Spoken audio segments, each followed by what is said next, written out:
canal Abelhas de Biomacatinga, sou Gilvan e vamos falar um pouquinho aqui sobre equívocos, erro e entre outras coisas. Eu vou pegar como base, eu vou deixar aqui o link do vídeo, foi o encontro com os mestres Paulo Nogueira Neto e João Pedro Capas, que é Capas e Souza. É a quarta parte. Nesse momento, naquele momento, na verdade, o Paulo Nogueira Neto acreditava em Ribeirão Preto, numa das suas residências. A duração desse vídeo ele tem em torno de 40 e poucos minutos. Pouco mais, eu acho que tem mais de 2/3 de uma hora. E foi perguntado para ele, tudo falando sobre as abelhas. Essa é uma entrevista maior do que essa, a entrevista tem mais de 2 horas, ou seja, a exposição dele, é no congresso, no encontro, congresso. E foi perguntado sobre abelhas fora do seu local. E ele fala sobre o caso de escapo-trigona. Ele acha, segundo ele, a escapo-trigona deve, se for, nesse caso, a canudo. E fala também de iraí, mas ele fala que no caso a utilização dessas abelhas em polinização. Aí ele fala sobre a questão dos bombos. O bombo que ele fala, está na Holanda, é o bombos terrestres. Esse bicho já está causando um problema enorme, que os holandeses, por exemplo, investiam alto nessa questão. E ele fala que a iraí, vista como um bom polinizador no Japão, levado do Brasil, polinizar o morango, mas ela é estufa. Estufa é controlada, é um espaço onde a abelha não sai para muito longe. E ele vai falando, ele fala sobre a vaidade dos cientistas. Isso de fato é a realidade. Eu vou pontuar aqui, o que eu pontuei, que eu vi com bastante atenção. E uma coisa que eu tenho dito aqui muitas vezes, você não sabe, como muita gente não sabe, são chamados cientistas, está se relacionando aqui, no caso ele está falando diretamente de cientistas, e o cara vai e faz o que? Tenta abafar, porque é o grande, e não sabe mesmo. Eu sei de casos, de situações que é cômica, se não fosse trágica. Aí ele fala aqui sobre as abelhas nativas, ele foi ler um livro, esse eu citei até no meu mestrado, que é o livro do Rudolf von Hering. Ele fala sobre animais, tem vários, só tem esse não, mas esse foi o que eu citei, o trabalho dele sobre peixes. Eu trabalhei com peixes, tá, gente? E aí, no caso, tanto no projeto, quanto também no projeto mestrado, quanto, se você fala pré-projeto, fala projeto depois quando está cursando. Quanto na minha dissertação, eu citei esse autor. E quando ele fala de abelha, ele diz que sobre todas tem pouco conhecimento, mesmo das africanizadas, ainda é poucos conhecimentos. E aí nesse momento é assim, mais ou menos 7 minutos do vídeo, vocês vão tiver curiosidade, é só ir na descrição, vai pegar e vai ver na íntegra, do jeito que eu pronunciei lá no início. Ele vai falar sobre a questão o pessoal faz uma pergunta. Paulo Nogueira Neto, você é a favor de tirar abelhas, trazer as abelhas aos locais? Aí ele começa a falar, ele fala da fome, ele começa a falar sobre a fome das pessoas, da quantidade de pessoas, isso é lá de 2013. Aí fala da questão das apes, a polinização das apes, do ponto de vista comercial, que é um bicho, do ponto de vista comercial, é realmente um bicho bem capitalista, se a gente for pensar, não a abelha em si, mas como as pessoas tratam. Aí ele fala da introdução de abelhas, mas ele fala da viabilidade. Primeiro, a questão humana, que tudo que é feito tem um ponto de vista humano, nem tanto, né? Porque tem outras coisas. Aí ele fala sobre 1 bilhão de pessoas famintas naquela época, o planeta tinha seus 7 bilhões e pouco, e que tem alimento e coisa. Precisa acabar com a fome antes de pensar em outras coisas. Então, acabar com a fome é um ponto que ele relata bastante, ele fala. Aí ele fala também sobre o aquecimento global nesse vídeo, que é um problema sério também para as abelhas, como para todos os seres vivos. E ele vai falar sobre a explosão, coisa que eu já falei, explosão demográfica. E ele fala uma coisa, isso é questão biológica, eu não sei como foi, porque ele estudou direito, depois fez histórias naturais, lá pela Universidade de São Paulo. Ele fala que os miseráveis se reproduzem mais, isso é fato. Mas isso é uma questão que acontece com as espécies quando elas estão em necessidade, em vários apuros. Isso é para perpetuação, isso é estudado na biologia. Tem todo um ensinamento que eu não vou aqui detalhar, mas é isso.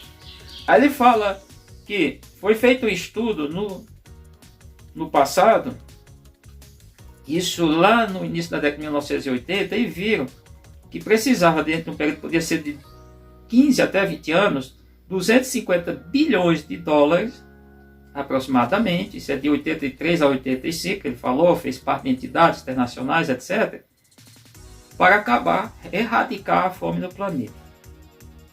E dentro dessas questões poderia estar sendo utilizado as abelhas por conta de sua capacidade de polinização e aí relacionada às plantas produzir mais.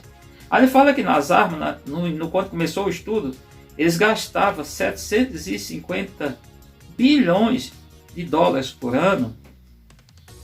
E aí ele vai e fala, explica, que logo em seguida isso passou a 1 trilhão de dólares, ou seja, com 250, se estava 1 trilhão, um quarto desse valor passou mais do que 1 trilhão. Dava para erradicar a fome no planeta. Aí ele faz uma ressalva bem interessante, dizendo o seguinte, olha, arma, estão fazendo, isso ainda era na época da Guerra Fria, entre Estados Unidos e Rússia. Não era a Rússia, era a República Socialista Soviética. Estados Unidos, você vê lá a USA, que é United States of America. Ele fala que a arma, quando você pegar, quando você usar, é desastre, é mesmo desastroso. Mas isso é o que muita gente defende. Bom, aí ele fala sobre desenvolvimento sustentável, para poder erradicar a fome no planeta, desenvolvimento não predatório, e aí é onde ele entra uma questão de quê? Eu já vi muitas explicações sobre quê. O que eu sei de oficial, aí é uma conversa, por exemplo, que seja oficioso, mas que o que não era questão de ganhar um prêmio em genética, Apis mellifera scutellata, e fazendo a hibridização com 5 subespécies europeias, as abelhas europeias, abelhas de região temperada, que é o caso da Europa, e trazendo uma abelha de um lugar semiárido. Foi o caso que o que fez. Aí falou que não entrou na ideia errada, ou seja, aí vocês vão entender, porque é um vídeo muito longo, que é a ideia errada, porque ele disse que quando o Kerr fez isso, aí mas tem um acidente que ele não fala disso, foi responsabilidade lá de uma pessoa que não recebeu instruções devidas, ou, de maneira curiosa, alterou o que estava sendo feito, ou seja, o experimento. Seria tipo, sou funcionário de uma empresa, aí alguém está fazendo um experimento, eu não domino nada daquele experimento, aí eu chego lá e mexo no experimento. Eu estou ali só apenas para, ou visitando, ou posso até estar fazendo alguma coisa, mas tem coisas que eu não posso mexer. E o cara foi lá e mexeu. Imagina se fosse uma bomba, poderia ter explodido. Aí ele fala dessa questão e fala sobre o que poderia ser. Ele não quis, por que ele não foi? Porque naquela época ele falou de European Fouled Brand. No caso, isso é a CPE, que é a cria pútrida europeia, que estava acontecendo na África. Provavelmente quem levou para a África, essa doença que levou espécies europeias para a África, provavelmente, não tenho documento, não tenho isso de fato, foi o Portugal Araújo. Aí ele desistiu. Aí ele vai falando sobre o abelhas dos meliponinos, aí fala da questão que a primeira é as pessoas, tratar as pessoas, ter as pessoas mais fortes, mais alimentadas, nutridas, etc. Depois pensar nos bichos. E ele conta nessa história até a questão do Kerr, porque o Kerr foi muito criticado, foi chamado de bandido, marginal e tudo, por conta das abelhas que foram soltadas, liberadas em 1957 e ganharam o mundo de fato, todo mundo sabe, que é a polihíbrida, africanizada, que é assim que eu trato, ou no máximo Apis, e tenho minhas explicações, e não são explicações simples, simplermas, eu não vou aqui entrar em detalhe, mas que o Kerr era muito cristão, e como ele disse, ele era todo cristão, todo metódico, era didático, etc.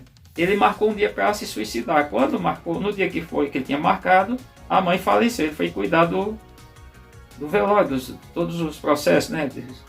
Vamos lá, da questão do sepultamento da mãe. Aí ele disse, ainda bem que você não se matou. Ainda bem que sua mãe morreu. Aí ele disse, ele dizendo isso para o Kerr, quando o Kerr falou com ele.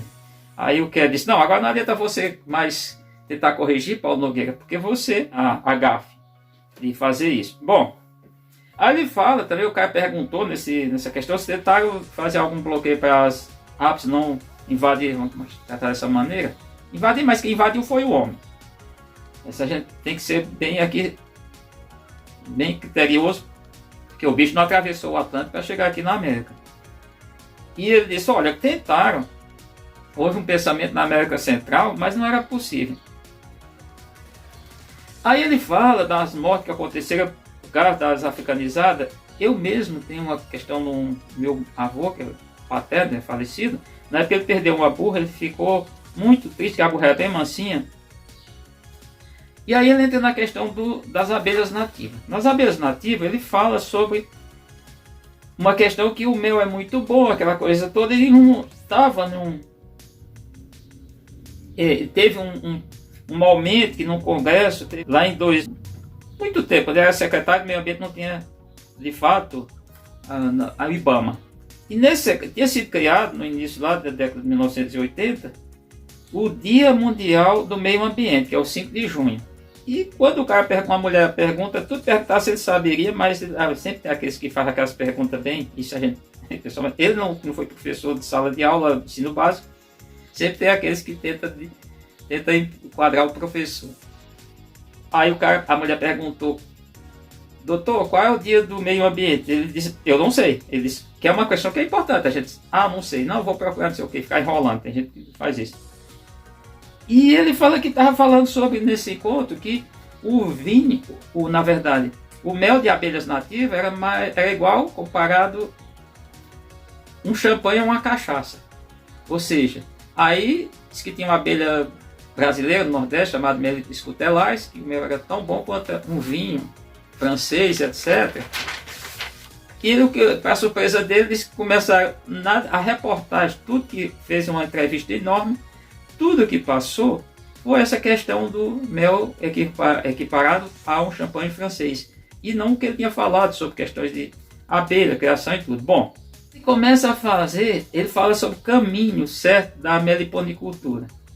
E ele fala da Holanda, que gastava na época 30 milhões, antes, é 2013, mais de 30 milhões com abombos para fazer polinização na floricultura, e que a gente podia fazer algo parecido com as abelhas nativas. Os limites, havia um limite enorme dos conhecimentos, coisa que eu concordo, cansei de falar isso. E aí já entre os 27, 29 minutos dessa fala, exposição dele, o cara volta a perguntar se era favorável. E ele fala, e aí onde está o erro? Erro? Erro do que? Do que não? É erro do Paulo Nogueira Neto? Sim. Porque ele falou do erro do que? Falou. E qual o erro do Paulo Nogueira Neto? Ele falou que era favorável à introdução de espécies, só que assim, ele tenta um pouco ponderar, diz que tinha que ter o acompanhamento da Embrapa, de instituições, como já estava sendo feito, como o caso a Tiúba, que ele chamou só de Compressipes, que é a Melita Compress fasciculata.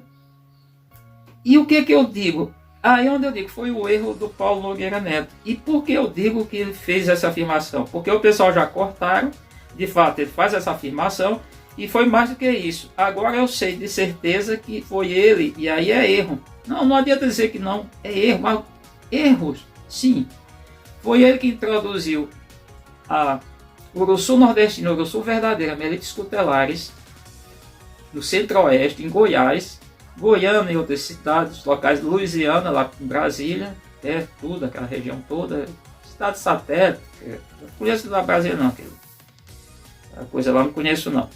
Mas ele comete outros erros quando ele diz que adaptou e que as abelhas estavam lá muito bem, que essa espécie, e que essa abelha era muito produtiva. Sim, é produtiva, não resta dúvida, mas esse é um problema, porque nesse caso, e aí tem que dizer, essa abelha, qual é o problema dela hoje?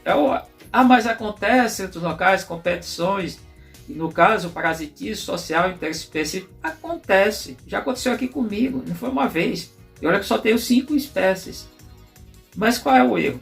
É que essa espécie, ela está tirando uma chance, porque ela enxamia mais rápido, no caso, ela está, além de estar desenvolvendo parasitismo social interespecífico com a tiúba, que tem a tiúba lá no centro-oeste, não todo o centro-oeste, em parte. O problema de tudo isso é que ela está criando um problema sério, porque agora a tiúba não tem chance de desenvolver, de crescer, porque tem uma abelha lá E aí aquela questão do organismo invasor. Já falei isso, volto a repetir.